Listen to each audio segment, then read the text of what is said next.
তারা কতটা আত্মবিশ্বাসে টকবক করছেন তাদের মুখ থেকে একবার শুনি তাদের কথা।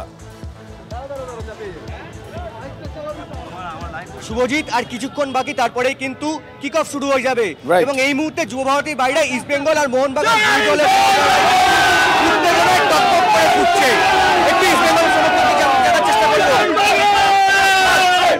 স্লোগানটাই কাফি শুভজিৎ, স্লোগানই কাফি। রাশিদ নেই, রাশিদের অনুপস্থিতিতে কি মনে হচ্ছে? আজকে আমরা রাশিদের জন্য খুব দুঃখিত।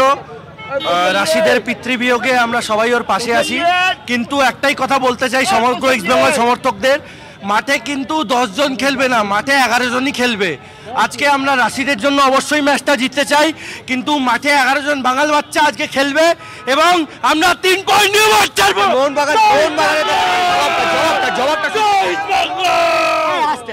হ্যালো, আমি দুটো কথা বলতে চাই যে যতবার ডারবি ততবার হারবি।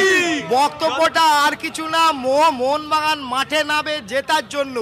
এবং আমার খালি শেষ একটাই কথা, খেলা যাই হোক